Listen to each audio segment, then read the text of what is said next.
Saludos y bienvenidos a Día a Día, pues estamos a martes y como todos los martes tenemos queridos docentes, pero yo me voy corriendo que me esperan al otro lado mis invitadas y paso a deciros, bueno, para adelantar mientras voy, hoy hablamos de educación especial, ¡vamos!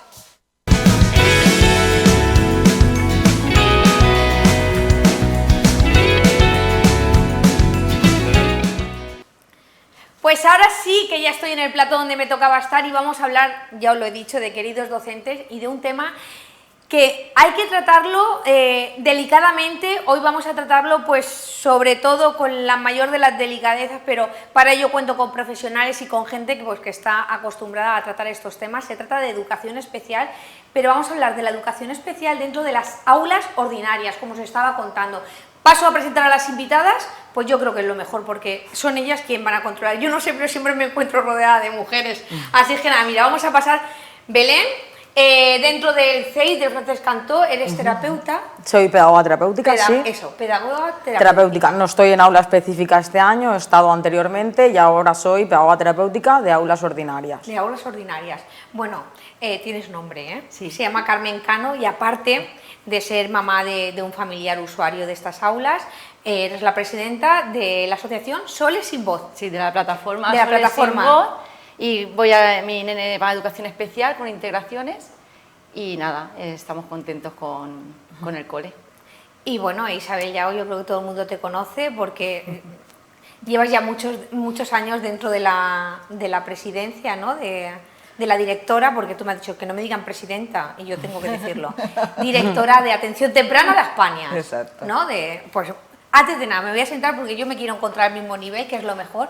Pues hoy nos toca un tema difícil de tratar.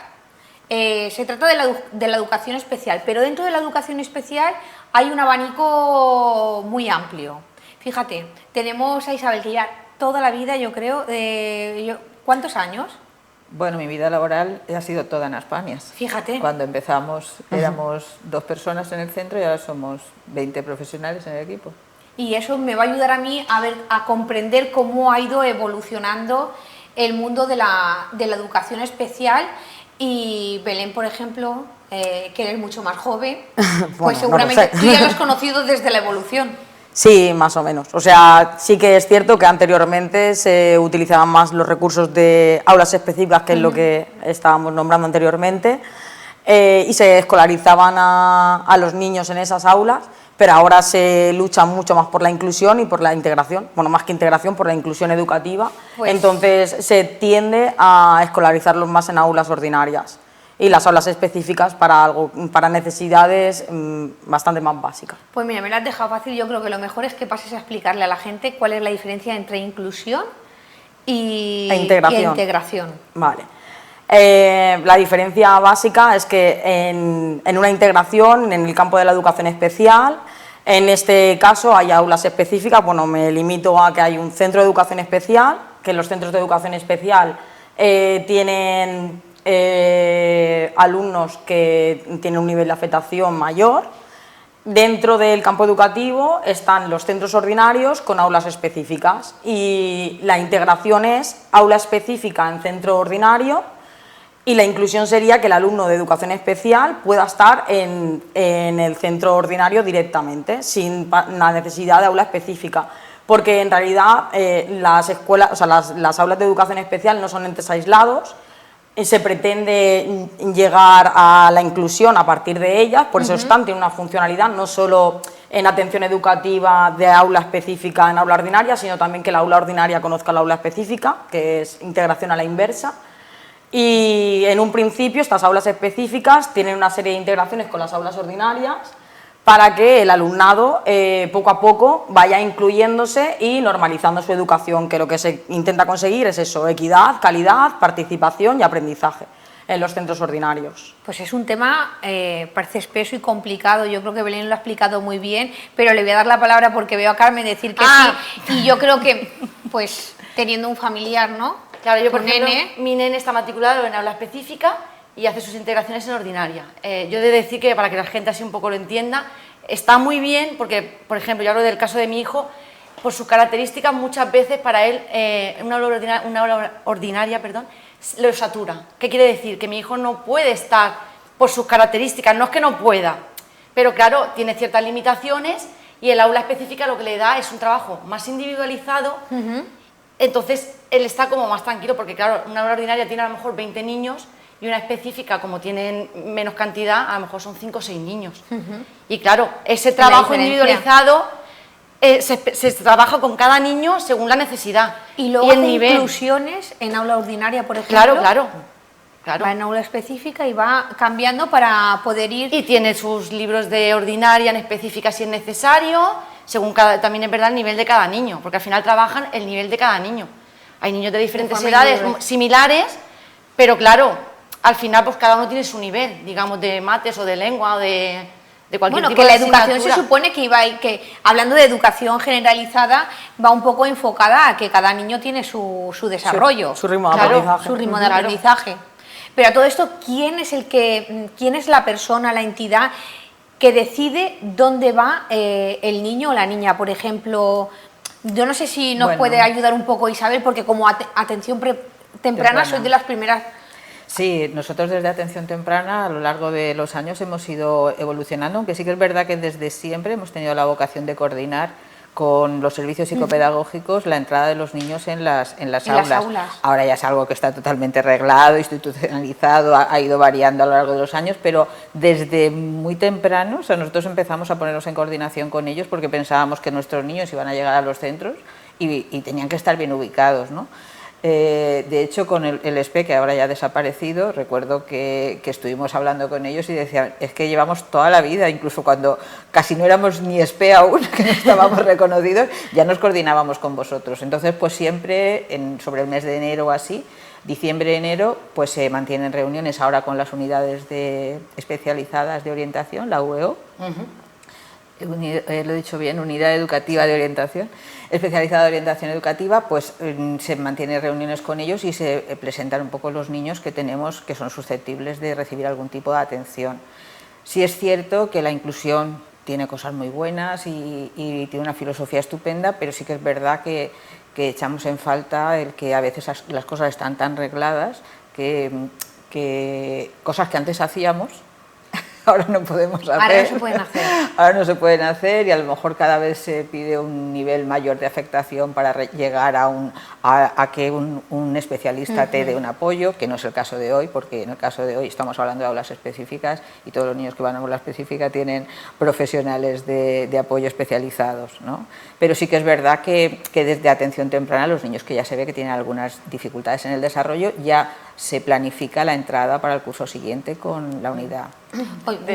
Yo hoy no quería darle mucha importancia a lo que son las patologías, lo hablaba con Belén antes, pero claro, ya que tenemos una mamá, yo sí que le tengo que preguntar, ¿os veis un poco perdidos en un principio? Ahora, por ejemplo, que yo en mi época no, porque estaba el SPE, y es verdad que cuando ya te diagnostican al nene, tú vas al SPE, allí le hacen todo el tipo de valoraciones, te mandan a España, que fue en mi caso, fuimos a España. Es que fue al revés, su caso fue al revés. Claro, ella es que vino a España, lo normal es que a España vayan al SPE. Claro, es que mi nene tiene 8 años, entonces ha cambiado todo a peor. Quiero decir, hay más listas de esperas, ha desaparecido del SPE, que sí que es verdad que los valoran orientadores, al final sí, pero el SPE era un sitio como muy cómodo para la familia para ir. Muy fácil, ¿no? Muy fácil. Sí, porque tú ibas al centro, te sentabas con los expertos, con el psicólogo, valoraban al niño y era como todo muy cercano. Ahora es todo como más frío en el... Más burocrático. Sí, quizás. Y entonces todo tarda más. Yo, por ejemplo, en mi época tuve suerte porque no tuve esas listas de espera que hay ahora. Entonces fue más fácil. Bueno. De todos modos, la transición de los centros de atención temprana a educación, pasando por los servicios educativos, se sigue haciendo y las familias siguen teniendo esas valoraciones por parte de educación. Lo que ocurre es que dentro de la población que se considera susceptible de valorar, cada vez a los de discapacidades ligeras se quedan más atrás. Porque van por grado. Tienen claro, menos digamos. problema y entonces, bueno, una vez que esté en el cole ya se empezará, que creo que es a lo que tú te refieres con la demora, que salvo que sea una discapacidad moderada, Los que son ligeros quedan para valorarse una vez que entren en el cole. Y antes nosotros conseguíamos meter a muchos con discapacidades ligeras para valorar y entrar ya al cole con un recurso más o menos organizado. Creo que te refieres a eso, ¿verdad? Yo he de decir sobre el argumentario vuestro que en realidad existen unos protocolos que, como bien hemos dicho, atención temprana, en las cuales tal vez el niño no haya un SPE, pero sí que es cierto que los equipos de orientación, los equipos de educación especial están dentro de los centros y que es un cambio, pero es un cambio tendente a la positividad,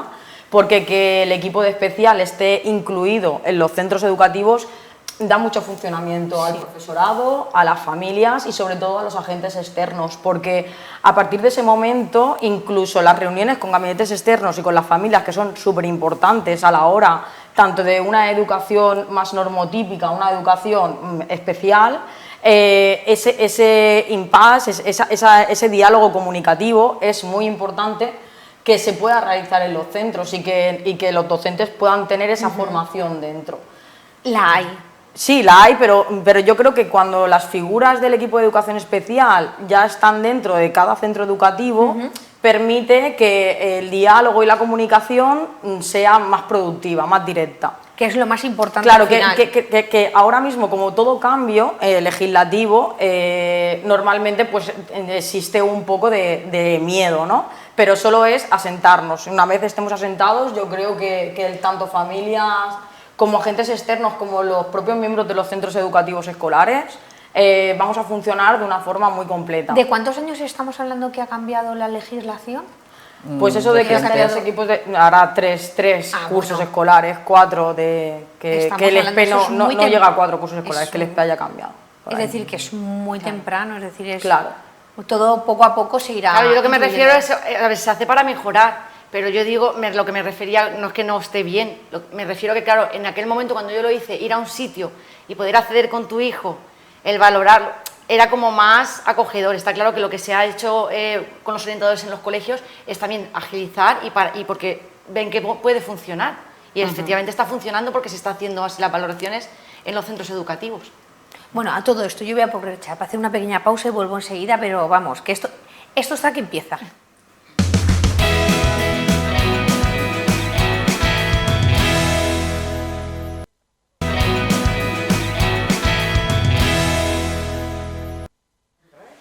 Bueno, seguimos aquí reunida en el club, porque ya le voy a llamar, esto es el club de queridos docentes, en este caso queridas, que somos 4 mujeres, iba a decir 3 que yo no me quería contar. Tenemos que retomar, seguíamos hablando de esa inclusión dentro de las aulas ordinarias. Bueno, yo le estoy llamando aulas ordinarias, es como se llama, Belén, porque con los nombres a veces hay que llevar Aula cuidado. ordinaria es el aula donde existe una ratio de alumnado con diferentes niveles y características, pero que no son aulas específicas dentro del ordinario. El aula específica pues no se quieren centrar tampoco ahora en la tipología del alumnado, pero sí una serie de fortalezas o de barreras, de acceso, de aprendizaje, de participación, en las cuales pues hay una educación, como bien ha dicho Carmen, más especializada, más individualizada y con ratios menores de alumnado y con especialistas. Ahí dentro, ahora mismo en las aulas de infantil y primaria, está el especialista de pedagogía terapéutica, de audición y lenguaje, y cuentan con educadores. Y bueno, una pregunta, ¿todos los colegios tienen ese tipo de figuras, de profesionales, de expertos, o solamente son unos cuantos? Aulas específicas, solamente unos cuantos. Yo veía a Isabel que decía también que no. Los profesionales sí que están en la plantilla de los centros escolares, no todos los profesionales. Por ejemplo, la figura del fisioterapeuta que estábamos hablando anteriormente no está, a no ser que sea un recurso que se pida excepcionalmente, pero el resto de figuras sí.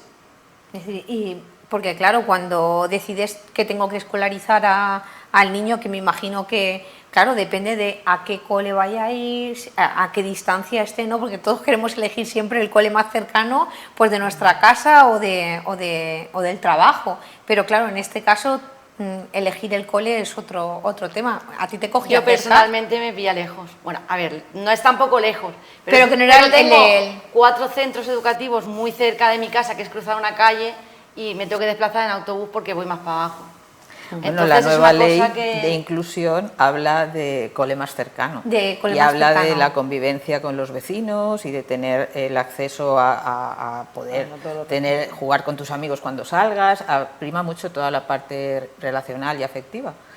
Pero también es verdad que las familias muchas veces priman el que el cole tenga los recursos que ellos Claro. necesitan.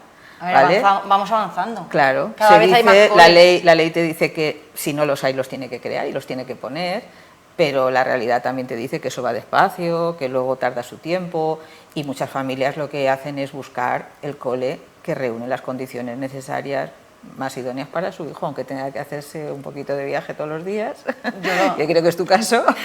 Yo personalmente lo prefería Y no- porque, claro, meter a un niño, en mi caso cuando lo matriculé, que todavía usaba pañales, que no hablaba nada, no se comunicaba ni señalando, meterlo en un colegio sin ningún tipo de apoyo, yo decía, no, o sea, me niego Pero ahora- porque yo decía, ¿cómo lo van a ayudar? Claro. ¿Cómo lo van a atender? El miedo, te hablo como miedo de madre.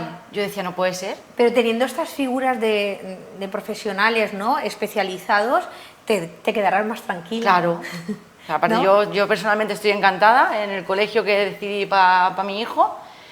Siempre hay más y son menos, como en todo, quiero decir, que si educación no manda recursos, no es cosa del centro, siempre tienes que estar en educación preguntando que falta un recurso, que eso no sé qué, y es verdad que es todo pelear, porque al final todos son económicos, que manden más ¿Cómo? apoyos a los centros. Yo me imagino que como en todo, tanto en lo Ya- público ya sí como lo- en lo privado.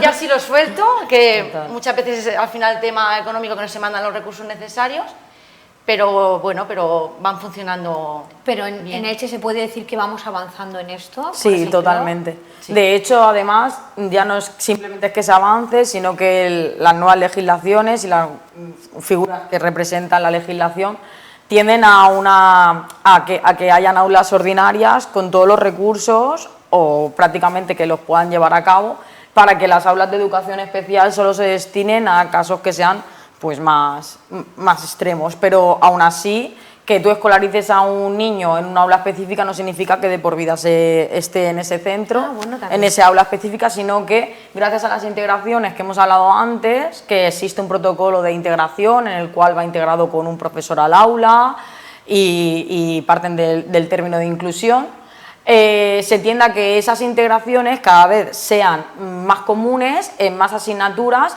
hasta poder llevar esa transición y que el niño o niña esté en el aula ordinaria. Es decir, que podéis decir que lo lleváis de la mano, ¿no? Y veáis Se a ver llevan que- ellos. Se llevan ellos. Yo lo que también diría es que, igual que ella apuntaba la transición que muchas veces hay del aula específica a la ordinaria y que porque estén en la específica no quedan siempre, y es así, evidentemente se dan muchísimos casos y también se nos dan casos de niños escolarizados en la ordinaria que transitan hacia Exacto, la específica. a la inversa. Porque los ambientes y el entorno es fundamental para las personas y para el desarrollo, pero también es verdad que si los entornos son demasiado altos para nuestros niveles, lo que nos generan es perjuicio. Y hay niños que no pueden aguantar, como tú comentabas antes, el nivel auditivo, el estrés auditivo que supone una aula ordinaria, o que necesitan unas rutinas mucho más estrictas, o que simplemente pues, se aburren soberanamente y generan problemas de conducta que muchas veces nos preguntamos qué le pasa al niño, que es que se porta fatal, y dices, pues es que está más aburrido que una ostra porque no llega a captar lo No que llega a tiene que captar hacer lo que- y no tenemos a veces ese personal de apoyo, ese profesor sombra que esté encima de él, que pueda guiarlo, que pueda, ¿sabes? Entonces, quiero decir que las transiciones se hacen en las dos direcciones, que es lo correcto, ¿vale? Cada uno, según su momento. Cuando a ti te hacen una valoración en el servicio de orientación educativa, pues es una foto de un día. De un día con todo un historial de todos los antecedentes que nosotros hemos pasado y que hemos informado, pero sí que es verdad que ese niño sigue creciendo, en unos casos mejora, en otros pues a lo mejor no mejora tanto y empieza a complicarse por otras historias y hay que volver a hacer otra foto y ver si realmente la ubicación es correcta o tenemos que cambiarla. Bueno, eso lo sabes tú también mejor que yo, se hacen los cambios de a lo mejor ciclo, no ¿no? lo sé, pero- Cuando se hace otra Sí. vez la Sí, visión. además de existir de que a lo mejor algún alumno esté en una aula ordinaria y necesite otro tipo de apoyo de alta intensidad, que se dice, o de grado 3, entonces sí pasaría a ser alumno de aula específica.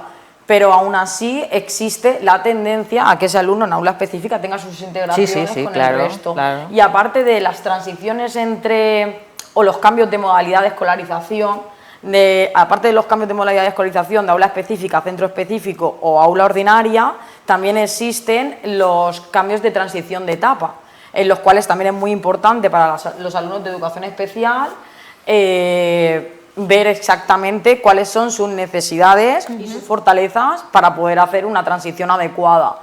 Y esas transiciones pueden ser que los niños estén escolarizados en aulas específicas en primaria y pasen a una escolarización ordinaria en el centro de secundaria según se vean sus capacidades sociales, o bien pasen a aulas específicas en centros de secundaria que también existen. Pero claro, yo lo pienso, me pongo un poco en la piel de las familias y de los niños y de las niñas y pienso que un niño, claro, que un niño esté en una aula ordinaria y le tengan que decir que tiene que pasar a una aula específica, hay que tener un tacto muy grande porque lo pueden tomar tanto los familiares como a la tremenda, cuando realmente lo único que estamos haciendo es darte un apoyo mayor, ¿no? Y totalmente. si en vez de 2 ojos ahora te van a ver 4, pues mejor que mejor, ¿no?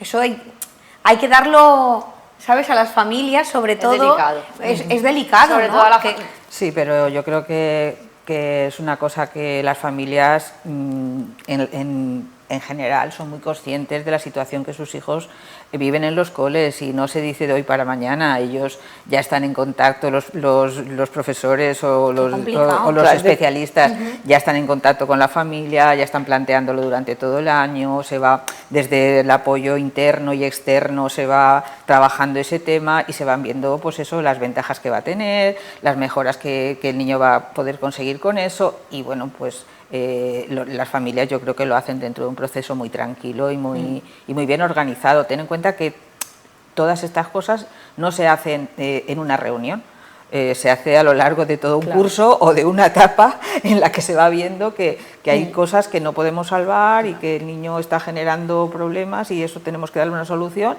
y esta es la solución. Y en ese caso es muy importante la colaboración y la coordinación, tanto con los familiares como los agentes externos, como todas las reuniones que se hacen para poder hacer esa inclusión o integración de su debida forma, y que sin que cause muchísimo estrés o que pueda ser un problema o una dificultad para el alumno o para la familia. Es que como ahora lo que se escucha en la calle es ahora los niños ya no repiten. Es como, claro, igual me siento fracasado, voy a otro aula diferente a la que estoy, ¿no? Claro, si las aulas específicas tuviesen una integración a la inversa, quiero decir, si las aulas específicas las conocieran todos los alumnos de los colegios ordinarios, a lo mejor no sería tan punto de conflicto el que tú vayas a una aula específica, porque se pueden hacer actividades muy bonitas y con muchísima conexión en cuanto los alumnos de las aulas ordinarias puedan visitar las aulas específicas, y entonces todo se normalice, ¿no? Lo que se trata es de eso, de formar a los niños y niñas para tener una socialización lo más afectiva, profunda y sobre todo pues sincera posible con el resto de sus compañeros. Con la realidad que vivimos, porque es la realidad que nos rodea. Pues mira, yo aprovechando la realidad voy a hacer una pequeña pausa y volvemos enseguida, que os pensabais que no íbamos a estar aquí tanto tiempo, ¿eh? Mira, ya se ha pasado. Vamos a publicidad y volvemos enseguida.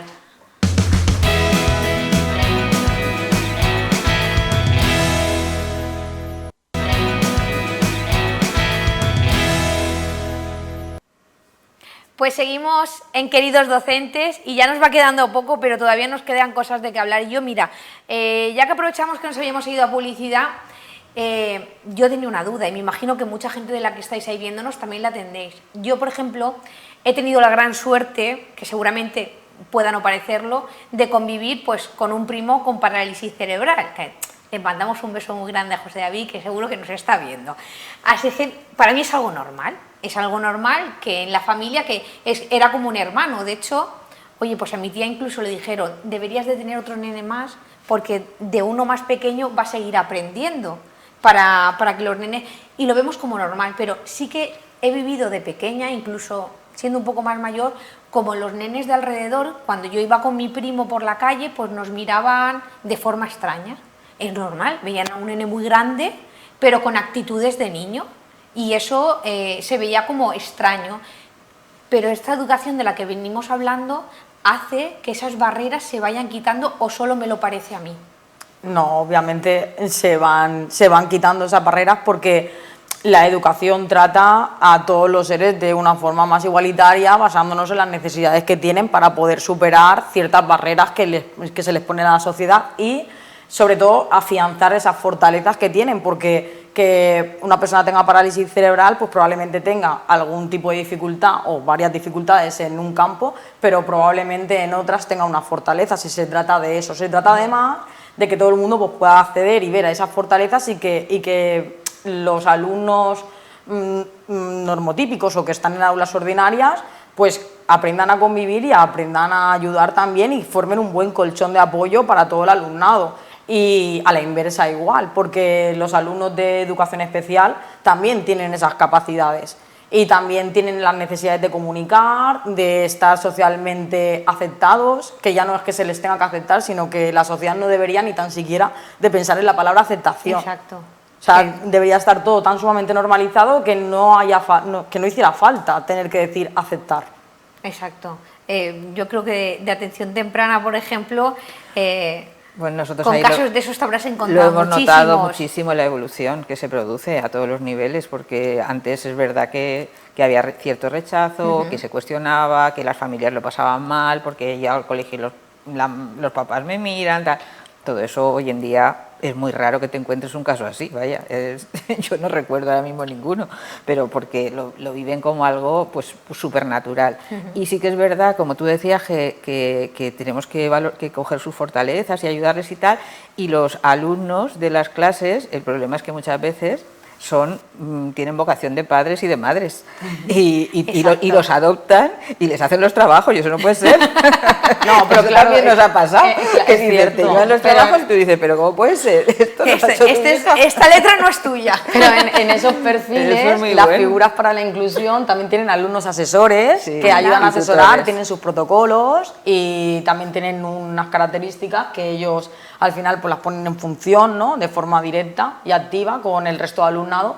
Y tienen sus protocolos y tienen que estudiar el cómo desenvolverse con todo tipo de personas. O sea, que es verdad que existe que te puedan hacer los copiados. Es lo que te iba a decir, o sea, que el protocolo existirá, pero la vocación que tienen algunos es muy buena, ¿no? Porque te das Sí. cuenta como, los padres te lo dicen, no es que mi hija cuando va o está en el aula y tal, es que fulanita siempre se sienta a su lado y siempre la organiza para empezar las tareas, para tal, que luego la profesora dice, bueno, pues mira, es un recurso más y le va fenomenal, ¿no? Pero que realmente hay niños que ya tienen esa sensibilidad mayor y otros pues que bueno, simplemente pues es un compañero más y punto, no tienen ninguna atención especial, pero ese grupo llama Sí, es que mucho la hay veces atención. que ya desde pequeño se les vamos ve. apuntando, ¿no? Aquí la enfermería Ya, viene por aquí. ya se ve por dónde va. Sí que es verdad, de ahí viene también lo que cada uno, la educación, que al final se fomente las fortalezas, ¿no?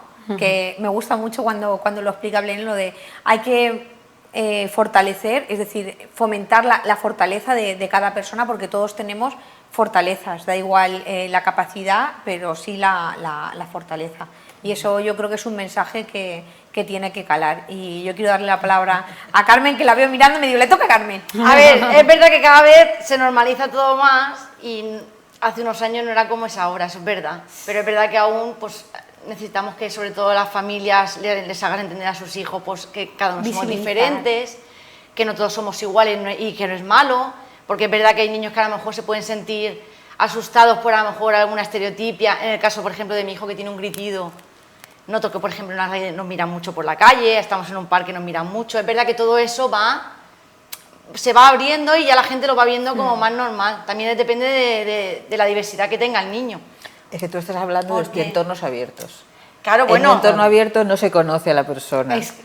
En un entorno escolar, todos Claro, los niños a de la ver, clase conocen a al ver, otro mi hijo niño. en el francés cantó. Entonces lo que es tú un dices, niño claro, muy querido. eso sí que se da. O sea, desde Totalmente. infantil hasta sexto de primaria. O sea, yo voy por el colegio y todo el mundo saluda a mi hijo. Y todo sea, el mundo del lo curso que conoce. sea. Es Giovanni con su gritito, como yo digo, porque tiene una estereotipia muy marcada. Y es Giovanni, o sea, no lo tratan de manera diferente, incluso ser compañero, o sea, compañero no, de otros cursos que lo ayudan, porque es un niño, y los profesores igual, es un niño muy, muy querido. Solamente Fíjate. quería apuntarle lo Es de que es verdad cambia. que ese cambia crecimiento mucho fuera del Del centro. cole. pero estos niños que lo están calando, lo están mamando, lo están comiendo ya Ahí en el está. son los que el día de mañana van a normalizar todo, es decir, va a ser algo natural porque han crecido en ello, van a cambiar el mundo, esta educación va a cambiar la visión de todo. Pero claro, tenemos que crecer un poco más. Y bueno, y nuestros ojos que lo vean, eso también. Pero sí que es verdad que esta forma de educación, esta forma de este proyecto, que al final es un proyecto porque aunque todavía queda mucho por crecer, nos va a ayudar a todos a ser más humanos, porque yo creo que al final lo que nos falta es humanizarnos, ¿no? Sí, totalmente. Hombre, el desarrollo tiene que ser global y la maduración tiene que darse en todos los aspectos de la vida. No solo en los curriculares, también en los socioafectivos. Exacto. Pero la escuela es un sitio donde tenemos que aprender de todo. Sí, porque mira, aprovechamos para decir que, aunque aquí esto se llame queridos docentes, bueno, que en este caso, fíjate, hay un familiar, no solamente hablamos de docencia en las aulas, la docencia va más allá de las aulas, en casa también hay que ser docentes. Y también hay que hacer uso de lo que hay a veces que tenemos que aprender incluso de los más pequeños de la casa, ¿no? De lo que traen aprendido y nosotros poner en práctica, porque hay a veces que parece que lo dejamos todo en manos de los profesionales, ¿no? Y ser familia es mucho más. Y ahí es muy importante la colaboración y la coordinación con la familia, porque además, igual que se ve que los familiares necesitan de la atención de los docentes necesitamos de muchísima información y de recabar muchísimos datos de la familia y de estar en plena colaboración, porque en realidad necesitamos esa bidireccionalidad de términos y de saberes, ¿no? Porque si no tienes un buen nexo de unión con la familia, con los agentes externos, como atención temprana, que es importantísima la prevención en la educación especial, es muy difícil el poder establecer un buen proceso educativo con los alumnos y de aprendizaje. Bueno, ha dicho lo de la atención temprana y tanto, porque la plasticidad del cerebro, Claro. la plasticidad del niño y de la niña es súper importante porque las mejoras, vamos, están a la orden Tenemos del la día. suerte de poder aprovechar esos primeros años del desarrollo, que son tan importantes. Por eso decía que en tu caso fue un poco atípico porque viniste derivada del cole. Ahí, quiero decir, cada vez afinamos más y cada vez llega antes la derivación de los niños, pero aún hay casos en las que... Pero Giovanni entró en atención temprana con 22 meses. Antes Y de- luego, y tú de atención temprana fuiste al SPE, al servicio psicopedagógico, no del servicio psicopedagógico a España. Efectivamente, así. Y luego ya al cole. Pero nosotros te derivamos al servicio psicopedagógico y de ahí fuiste al cole, o el servicio psicopedagógico te deriva a nosotros. No, a mí, a España me derivó neuropediatra, que fue la que me dio un diagnóstico. Es que yo antes, he entendido que el proceso Que era era al a la revés. inversa. No, yo en mi Dices, caso, Y tú la normal, verdad es que aunque es un niño que conozco de sobra porque ya ha estado con nosotros, no lo llevaba yo directamente, lo llevaba mi compañera Rosma, y sí que es verdad que me he quedado extrañada, digo, pues yo pensaba que este nene había venido No, es un niño que pronto. es verdad que por suerte fue diagnosticado Claro. muy pequeño. Es que me parecía ¿vale? que- y me eso parecía ha que hecho iba que pronto. haya tenido una Vale, evolución vale, muy vale. buena. Está claro que tiene Fíjate. sus limitaciones, pero con 20 meses ya me la habían diagnosticado en neuropediatría. Entonces ya de neuropediatría me derivaron a Españas, de Y a Españas España al SPE, fuimos al SPE. y del SPE ya entremos Ese es el proceso más francés natural Campo. que se suele dar, diría que en la mayoría de los casos, porque hoy en día los diagnósticos a nivel médico y las derivaciones se están haciendo con bastante fluidez a los centros de atención temprana, que de ahí vienen las listas De hecho, hay espera. muchísima conexión entre diversas instituciones para poder hacer esos diagnósticos Sí. y que la atención temprana se ponga cuanto antes. Sí, la verdad es que desde que se empezó en el 2000 con el libro blanco de la atención temprana y se hizo toda la coordinación sociosanitaria y educativa, se ha ido evolucionando y se ha ido haciendo mucho trabajo, y a día de hoy incluso la entrada a los centros de atención temprana se hace a través de una derivación médica de pediatría por parte del pediatra del niño o niña a la unidad de Sí, a la USMI de o a consellería. algún tipo de atención No, temprana. directamente ellos hacen la derivación a la CIPI, a la Consellería Sí, de fíjate. Igualdad y Políticas Inclusivas, y ellos hacen la admisión y nos la mandan a nosotros. Que esto lo que quiere decir que lo más importante que tenemos que tener es el diagnóstico. Lo más importante que tenemos que tener es la detección. La detección, ahí está. La Me he ido yo detección. Más que el demasiado lejos, diagnóstico. más que el Exacto. diagnóstico. Lo importante es detectar la Detectar. necesidad. Detectar esas necesidades que se necesitan para poder cubrirlas lo antes posible. Exacto. Pues, Y luego el diagnóstico pues ya vendrá cuando tenga que venir. Porque Pero por lo a veces menos- tenemos mucha prisa por poner etiquetas y tampoco es lo mejor. Tampoco es lo mejor. Hay que al Sí, tiempo. todo lo contrario. de exacto, hecho. además Belén creo que Algunas lo son, estaba, son lo muy estaba fáciles explicando. de poner porque salen por pruebas genéticas o tal, o porque la sintomatología es muy clara, pero en otras ocasiones está bastante difuminado y hay que esperar su tiempo para... Y no se pierde el tiempo. Si la detección está hecha y la intervención se empieza, el diagnóstico puede venir tranquilamente un poquito más tarde. A mí me encanta ver cómo las aulas ordinarias y las especiales se van incluyendo unas a otras y van relacionándose y al final esto va a cambiar y poco a poco irá cambiando y al final viviremos pues en un mundo ya no normalizado, porque yo creo que esa palabra ya hasta se nos queda corta, natural, en el que seremos personas individuales con nuestros pros y nuestros contras, nuestras fortalezas y nuestros puntos débiles, pero al final seremos todos personas y que la emoción, ¿no? También tratar mucho las emociones, porque esos también nos ayudan a crecer. Si es que nada, yo creo que nos hemos quedado prácticamente sin tiempo, nos queda algo que decir. ¿Queréis lanzar algún mensaje por si alguien necesita o se ve un poco perdido? Yo creo que... Yo por mí creo que... Yo creo que hemos hecho más o menos lo que veníamos, ¿no? lo que interesaba decir en cuanto a lo que es la educación Sí, especial. si tienes alguna y- pregunta más, y si no, pues... Yo quería saber si la gente, las familias tenían claro cómo derivar, cómo acudir y todo eso, porque en el caso, por ejemplo, de Carmen, has dicho que es un niño que has tenido mucha suerte, que a los 20 y poco meses ya estaba diagnosticada y eso es una suerte, ¿no? Claro, yo lo llevé con 6 meses, ya detecté que algo no funcionaba bien y enseguida ya empecé con médicos y fuimos viendo. Es verdad que mi hijo genético no tiene nada, es simplemente conducta, mi hijo tiene trastorno espectro autista, pero las pruebas genéticas, tanto mías como de mi marido y mías, salen perfectamente, no hay ningún gen alterado ni nada, simplemente la conducta. Cierto. La detección de esas necesidades, además, si la familia o el pediatra no lo ha hecho anteriormente a la escolarización, en la escolarización, cuando el niño o niña está escolarizado, también tenemos a los agentes y el tutor de las aulas es el que va a ver qué necesidades va a tener para poder hacer sus derivaciones. Exacto. Es decir, que no se nos queda nadie fuera de... A ver, del tinte. muchas familias son avisadas por los centros educativos de que hay algo que no Exacto. funciona bien en el niño, que tiene algún tipo de problema. Y entonces ahí ya se empieza a actuar. Porque a lo mejor las familias, es verdad que depende de cómo sean las características del niño, te puedes dar cuenta, ¿no? Yo en mi caso me di cuenta muy fácil, pero porque yo lo que siempre he dicho, que mi hijo es como de manual. Mi hijo es de autismo de manual. Era Claro, fácil, tenía, ¿no? a ver, tenía cosas muy marcadas que luego informándote y viendo eran muy claras. Pero es verdad que hay en otros niños que a lo mejor hasta que no entran al colegio no se detecta, porque a lo mejor son más leves también.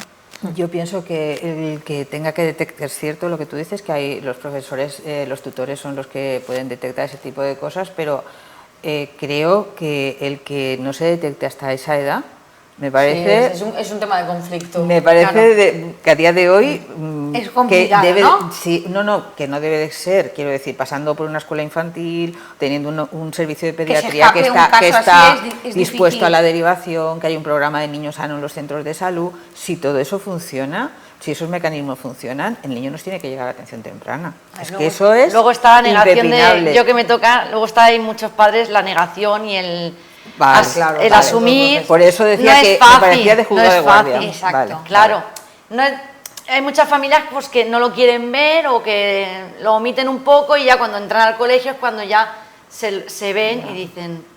Pero "Ostras, es una pena sí porque que- se pierde, Sí, se es pierde una la pena primera... porque estamos perdiendo la oportunidad de evolución, la oportunidad de ir todo a mejor. Así es que nada, yo os doy las gracias por venir. Ha sido un placer, y es un tema que me ha gustado y que me encantaría conocer más a fondo. Me lo anoto así para poder hacer otro y con vosotras poder contar. Muchísimas Muchas gracias. a las gracias. tres. Gracias a vosotros. Y a la gente que nos está viendo, pues ahora sí que me tengo que despedir, pero les veo mañana aquí en Día a Día, como siempre. Pasen un día increíble, ya saben, quieren ponernos y cualquier cosa, pues tienen las redes sociales, ahí nos pueden escribir lo que quieran, presentar. Bueno, estamos abiertos a crear programas para vosotros y sobre todo temas aquí dentro de Queridos Docentes. Yo lo dejo ahí, a vosotros si queréis. Yo me voy a casa, que nos vemos mañana.